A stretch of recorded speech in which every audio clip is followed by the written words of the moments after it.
అందరికీ నమస్కారం. Bhupathi YouTube channel మీ ఆశన్న. నన్ను అవమానించే నా అక్క చెల్లెలు అన్నదమ్ములందరికీ కూడా పేరున హృదయపూర్వక ధన్యవాదాలు. ముఖ్యంగా ఈరోజు మీకు ఒక సబ్జెక్ట్ చెప్పడానికి మీ ముందుకు రావడం జరిగింది. సోదరులారా, ఇప్పుడు జరగబోయే జనరల్ బాడీ ఎలక్షన్లే కానీ, ఎంపీటీసీ జెడ్పీటీసీ ఎలక్షన్లే కానీ, మీరు ఏదైతే సరైన అభ్యర్థికి మీరు ఓటు హక్కు వినియోగించుకుంటారో, ఓటేస్తారో వాళ్ళు ఉంటేనే మాత్రమే మనకి అభివృద్ధి అనేది జరుగుతుంది. ఇంకో విషయం ఏంటంటే, గ్రామ పంచాయతీలలో సర్పంచులు ఉంటారు, కానీ ఆయా పార్టీ తరఫున టికెట్ వచ్చి ఏ పార్టీ అక్కడ అధికారంలో ఉన్నదో ఆ ఎమ్మెల్యే అనుచరులు ఈ ఎమ్మెల్యే సెలెక్ట్ చేసి అభ్యర్థిని ఎంపిక చేస్తాడు. ఆ అభ్యర్థి ఏంటంటే ఆయన ఏ డిసిషన్ ఓన్గా తీసుకోలేడు. ఆ సర్పంచ్కి స్థానిక ఎమ్మెల్యే అనుచరులు కానీ వాళ్ళు ఏదైతే తీసుకొస్తారో ఆ ఫైలు వాటి మీద సంతకాలు పెడతా ఉంటారు. పైగా దీంట్లో ప్రతిపక్షము సంబంధించిన వాళ్ళు ఉంటారు. ఇంకా విషయం ఏంటంటే వాళ్ళకి గిట్టని వాళ్ళు ఉంటారు. ఈ పనులు వాళ్ళ ఉన్న చోట జరగవు. ఈ ఎమ్మెల్యేకి సంబంధించిన లీడర్లు ఎవరైతే ఉంటారో ఆధిపత్యం మొత్తం ఈ సర్పంచ్ ఏముండదు. ఓన్లీ సంతకం పెట్టడానికి సర్పంచ్ ఉంటుంది. కొన్ని చోట్ల చూస్తున్నాను నేను.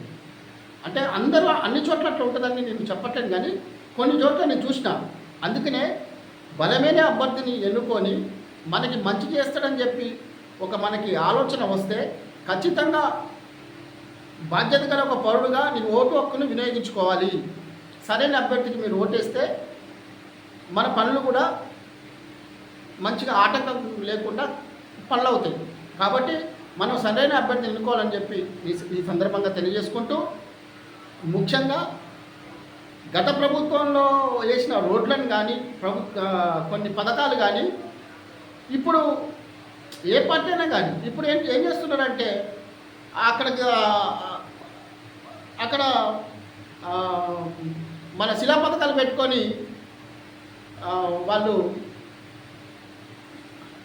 మేమే చేసినాం అన్నట్టు చెప్పుకుంటారు. అయితే ఇది మంచి పద్ధతి కాదు. ఎందుకంటే ఏ ప్రభుత్వంలో చేసిన పనులు ఆ ప్రభుత్వంలో సరే అధికారంలో పోయినా సరే అది వాళ్ళ కిందనే వస్తుంది. కాబట్టి అది కూడా మేమే అనే విధంగా మీరు శంకుస్థాపన చేసి శిలా పథకాలు పెడితే అది మంచి పద్ధతి కాదు. ఇంకో విషయం ఏంటంటే, మీరు ఏం చేసిందో చూపించడానికి మీరు కూడా మీరు ఏం చేసిందో అనేది చూపించడానికి కూడా సాక్ష్యాలు కావాలా. ఇంకోటి ఏంటంటే, మీరు చేసింది ఫలితాలు ప్రజలకి అర్థం అవ్వాలా. ఇంకో విషయం ఏంటంటే, మనం చేసిన పని ప్రజలకి మంచి జరిగిందా లేదా అని చెప్పి ఆలోచన అనేది ఖచ్చితంగా రాజకీయ నాయకులు కూడా ఉండాలి. ఇది స్పష్టం చేస్తాను. ఇంకో విషయం ఏంటంటే, ఒక పంచాయతీలో ఎన్నో సంవత్సరాలుగా ఒక పార్టీకి సంబంధించిన నాయకులే ఉంటే అది ఏం జరుగుతుంది అనేది ఎవరికి తెలియదు. ఒక్కోసారి చేంజ్ చేయాల్సిన అవసరం వస్తుంది. ఎందుకంటే ఇది మా కంచుకోట అని చెప్పుకుంటారు, కానీ వాళ్ళ ఆధిపత్యము ఎవరి మీద ఏంటంటే అక్కడ ఏం జరుగుతుంది ఏంటిది మనకేం వివరాలు తెలియవు. కాబట్టి ఒకసారి మారిస్తే వాళ్ళు బాగు చేసిలా లేదా జైల్లోకి పోతారు అనేది మనకు తెలుస్తుంది.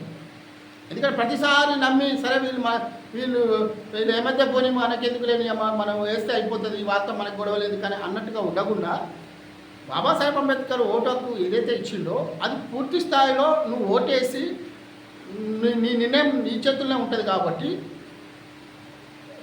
కంచుకోట అనే మా కంచుకోట అని చెప్పి జబ్బలు చరుచుకుంటున్న నాయకులకు మీరు సరైన బుద్ధి చెప్పాల్సిన అవసరం కూడా ఒక్కోసారి వస్తుంది. ఎందుకంటే వాళ్ళు ప్రతిదీ మేమే చేసినాం అన్నీ మేము చేసినాం అంటారు. కానీ ఇంకో విషయం ఏంటంటే, ఒక్కసారి వాళ్ళని ఓడగొట్టి చూడండి, వాళ్ళు బయట ఉంటారా జైలు ఉంటారా అనేది మనకే తెలిసిపోతుంది, మీకే తెలిసిపోతుంది. ముఖ్యంగా నేను ఒకటే చెప్తున్నా,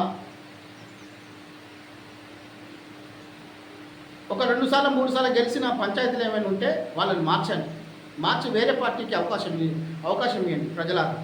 ఎందుకంటే వాళ్ళు ఏ అవినీతి చేసిళ్ళు, ఏ దుర్మార్గం పనులు చేసిళ్ళు మనం చూస్తూనే ఉన్నాం కళ్ళ ముందు. ఎంతో ఈ వాళ్ళకి ఏంటంటే ఆ ఎమ్మెల్యే సపోర్ట్తో అక్కడ ఉన్న లీడర్లు ఈ గ్రామ పంచాయతీ మీద ఉన్న ఆదాయాన్ని గండి కొట్టడము, తర్వాత ఇక్కడ ఉన్న పనులు కొంతమందికి వచ్చేటట్టుగా చేసుకోవడం, వాళ్ళ దగ్గర కమిషన్ తీసుకోవడము. ఇంకోటి ఏంటంటే వీళ్ళు ఎక్కడ చూసినా కూడా ప్రతి కబ్జా దాంట్లో వీళ్ళు ఇన్వాల్వ్ అయ్యి పంపకాలు చేసుకొని సెటిల్మెంట్ చేస్తున్నారు. మరి మనం ఒకసారి అవకాశం వేరే వాళ్ళకు కూడా ఇస్తే ఖచ్చితంగా ఈ మార్పు అనేది వస్తుందని చెప్పేసి నేను భావిస్తున్నాను. నేను ఎందుకంటే ప్రజలకు మనం దేశం ముందుకు నడవాలి, అభివృద్ధి చెందాలి అంటున్నాం కదా. చిన్న స్థాయి అంటే సర్పంచ్ స్థాయి నుండి ఎమ్మెల్యే, ఎంపీ, మంత్రి, ముఖ్యమంత్రి దాకా మారుతనే అనే ఆలోచన నాకు ఉన్నది. ఎందుకంటే మన మార్పు అనేది కింది స్థాయి నుండి రావాలి కాబట్టి సర్పంచ్ ఎలక్షన్లలో సరైన అభ్యర్థిని ఎంచుకొని ఒక్కోసారి గ్రామ పంచాయతీలని మార్చితే ఫలితాలు ఏ విధంగా ఉంటాయని చెప్పి దాని గురించి మీకు చెప్పడం జరుగుతుంది. ఈ వీడియో మీకు నచ్చినట్టయితే షేర్ చేయండి, ఒక 10 మందికి షేర్ చేయండి, ఒక లైక్ కొట్టండి. మీ భూపతి ఆశన్న.